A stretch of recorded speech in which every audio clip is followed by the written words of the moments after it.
Para falar um pouco mais sobre esse assunto, eu converso com meu amigo Julian Lemos, ele é consultor de segurança, conhece talvez bem mais do que eu essa área de segurança pública, porque milita com isso. Há quanto tempo, Julian? Trabalha com 16 anos. 16 anos trabalhando com segurança pública. Anos. Julian, e a violência, ela se manifesta de algumas maneiras. Esse tipo de ação é um tipo de manifestação da violência. Nós não vamos falar, por exemplo, aqui em assalto com a mão armada, a roubo de carro, arrombamento de casas, assassinatos. Isso são outras manifestações tão perigosas quanto. Nesse caso, essa manifestação da violência, ela se dá ao patrimônio, arrombamento daquilo que você tem de mais precioso, talvez a economia de uma vida inteira para abrir uma loja, um empresário que talvez receba aquilo de pai para filho, e você se sente muito vulnerável quando você chega no seu estabelecimento e vê aquilo arrombado, o seu bem levado de forma avassaladora. E pior do que isso, Juliano, a gente não vê uma luz no fim do túnel, como a matéria fala. É progressivo, está aumentando. Com a tua experiência de consultor de segurança, eu estou errado? É progressivo? Isso não tem como diminuir? Bom dia. Bom dia. Fábio, como eu bem falei, faz 16 anos que eu trabalho com a parte de tecnologia e de segurança privada. Basta que eu lhe diga que quando eu comecei, as gravações eram muito limitadas, poucas pessoas tinham, e isso era feito com gravadores como o antigo videocassete, que muita gente que está ouvindo não sabe nem o que é isso. Que a gente chamava de time-lapse, que seria um gravador que gravava em até 48 horas. Hoje os sistemas são praticamente limitados em termos de armazenamento de imagem. Mas você tocou em alguns pontos aí muito importantes, Fábio. O crescimento. O crescimento, eu só estou colocando como referência 16 anos para cá. O crescimento foi de forma assustadora. E não evoluiu, a tecnologia evoluiu em termos de registro e até um pouco de prevenção, mas você vê que não para, não cessa. Pode-se gastar o dinheiro que for, o marginal ele evolui, a audácia... Virou um Big Brother. Hoje, eu posso dizer a você que a evolução hoje da parte de tecnologia de imagem foi o que mais evoluiu. O segundo ponto foi a questão dos sistemas de alarme, mas com as limitações de que não existe empresa de segurança com poder de polícia. A polícia sempre será a polícia. E o que é que acontece? A demanda cresceu, a repressão não acompanhou, eu digo a você com toda certeza, não acompanhou nem a 3x1. Então hoje, eu não sei nem como é que o Estado, o governo, de certo modo, do país afora, faz essa medição de evolução, porque eu tenho vários clientes no decorrer dessa minha experiência que nem na delegacia vão. Porque não há... Não registro sequer o crime. Não, porque já foi vítima 5, 6, 7, 10 vezes. E basta que eu lhe diga que em cima da minha mesa devo ter hoje em torno de uns 4 ofícios de delegados, de delegacias especializadas, solicitando imagens de assalto de lojas de joias, de ruas, porque hoje eu tenho praticamente, eu acho que umas 400 e poucas câmeras a nível de João Pessoa. Então sempre tem algum fato que ocorre próximo a uma câmera dessa.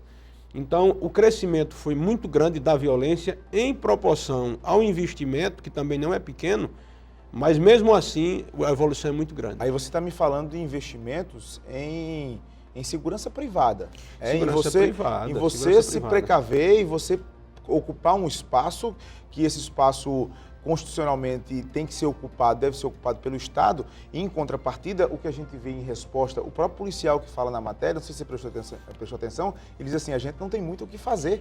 Exatamente. E isso é muito ruim de você escutar da polícia dizer assim, a gente não tem muito o que fazer. Aquele policial trabalhou comigo muito tempo, um período também, Normando é um policial excelente, e ele foi testemunha também desses fatos. Não há o que fazer. É um absurdo o que eu estou lhe dizendo, mas é verdade. Não é um absurdo o que eu estou lhe dizendo, é uma verdade o que eu estou lhe dizendo. Os 3 pilares, Fábio, mas só para servir como referência. Educação, a gente só tem que pagar, que preste. Saúde da mesma forma. E a segurança, ela praticamente foi terceirizada. Ela foi passada para a responsabilidade dos empresários, que muitas empresas, fiquem sabendo vocês, muitas dessas empresas gastam mais com a sua proteção do que com o próprio marketing da empresa. Porque se você colocar a sua mercadoria dentro e se você atrair clientes, se você não proteger, vai embora todo mundo. Imagina você gastar 500 mil reais ou R$1 milhão para você fazer um restaurante bacana. e você não o proteger com seguranças particulares, sistemas de câmera e um bom sistema de alarme, no primeiro assalto que tiver dentro do seu restaurante, no outro dia não tem mais um cliente lá. Agora, Julia, me diz uma coisa. Você, pela sua experiência que tem 16 anos, a presença da polícia ainda inibe o marginal? Onde É fundamental. Onde é que eu quero chegar? Número de efetivo de policiais na rua. Talvez um depoimento desse de um policial dizendo assim, a gente não tem muito o que fazer. Mas se a gente tivesse um número de policiais maior na rua, tem uma pesquisa que mostra, tem um estudo, na verdade, um estudo que mostra que nos Estados Unidos o número de policiais não gera, na verdade, sensação de segurança na população. Lá nos Estados Unidos, não sei se essa realidade é a nossa, esse estudo disse que a presença do policial, na verdade, causa mais pânico na população, mas é uma realidade lá, americana. Aqui no Brasil, pela sua experiência, um número maior de policiais seria um vetor para tentar diminuir esse tipo de situação? Fábio, eu vou lhe falar com um olhar mais técnico. Eu não acredito que a polícia, em lugar nenhum no mundo, ela gere um pânico, a não ser para aqueles que são malfeitores. Pelo contrário. Lá em Ferguson, por exemplo, a polícia é tida como um grande mal, porque é uma população negra e todo mundo tem medo da polícia. Mas aí é uma questão bem racial. É localizado e é racial. Mas em termos de violência, a proteção, a presença policial, ela ostensivamente, ela sem dúvida, ela causa um efeito psicológico, não só no homem de bem, como no marginal. É verdade, esse ponto que você tocou agora também é importante, a defasagem do efetivo, isso aí é inconteste, todos nós sabemos, por mais lei que sejamos, nós sabemos que hoje existe exemplo do nosso estado mesmo hoje, existe um efetivo apenas de, eu acho que circulantes de 9 mil homens, quando na realidade a necessidade seria em torno de 16 a 17 mil. Então, deve-se pelo menos de 7 a 8 mil policiais. Exatamente. Basta que eu lhe diga o seguinte, o efetivo policial gira em torno de 10 mil homens, em média, da PM, e segurança particulares, em empresas de segurança privada, existem 12 mil. Então, é um número muito... aquém do que a gente precisa. Na realidade, é meio a meio. A diferença é que se hoje tirasse a segurança privada, a legal, estou falando a legal, não é ilegal não, porque a ilegal chega a ser quase 3 vezes mais. Isso é uma coisa muito importante também de se saber, que para a segurança privada, que existe uma legislação específica, existe o número de seguranças registrados, tudo de acordo com a lei. Aquele vigilante que você vê no banco, que você vê portando arma legal, esse aí é de acordo com a legislação. Mas existe 3 vezes mais de seguranças clandestinos atuando, dos quais muitos são até bandidos. Agora, Júlio, você falou em legislação, e só para trazer para a nossa discussão, eu discuti uma vez, conversava uma vez com a autoridade de segurança pública e ele me falava que um dos grandes problemas, eu quero que você dê sua opinião sobre isso, um dos grandes problemas no Brasil, na verdade, é uma legislação melhor, mas não só com relação à dureza e à rigidez das nossas leis. Ele me dava um exemplo que eu quero trazer para o telespectador. Saúde, como você citou. Existe uma regra oficial que X% do PIB tem que ser investido em saúde. Se o governo não investir, é improbidade administrativa. Correto. Educação.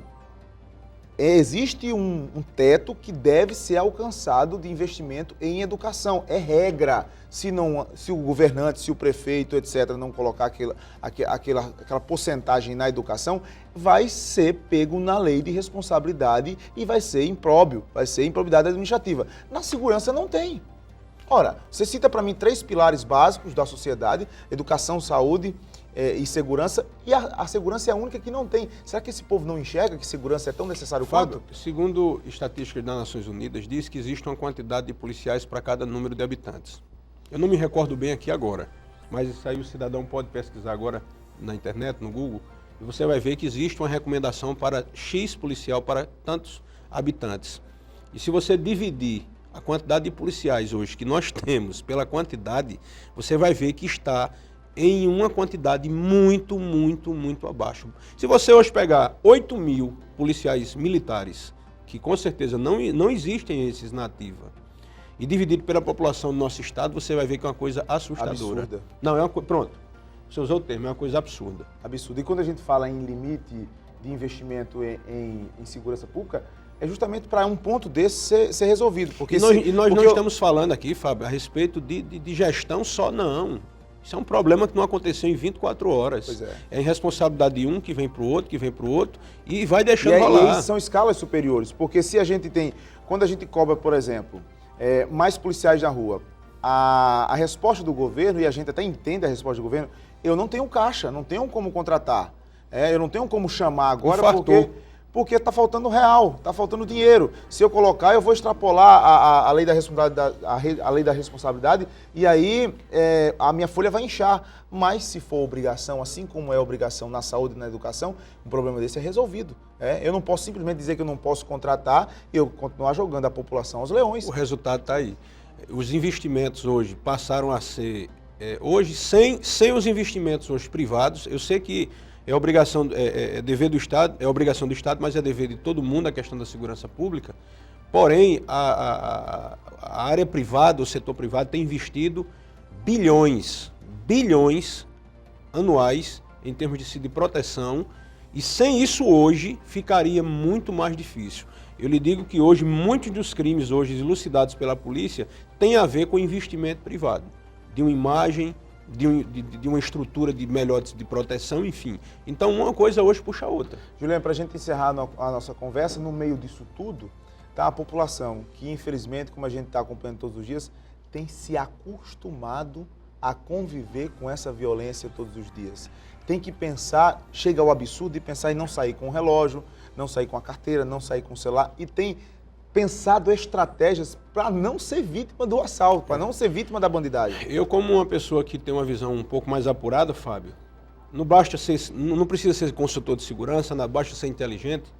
Muitas vezes eu me incomodo quando eu vejo uma autoridade policial, vai ter uma festividade, não precisa ser uma festividade como um carnaval daquele do Rio de Janeiro, não, mas uma festividade básica. Ele vir para uma televisão e a orientação dele é dizer, não saia com um relógio, não saia com uma aliança, com uma corrente. Eu gostaria até de orientar os consultores agora e falarem o seguinte, só saia com a vida.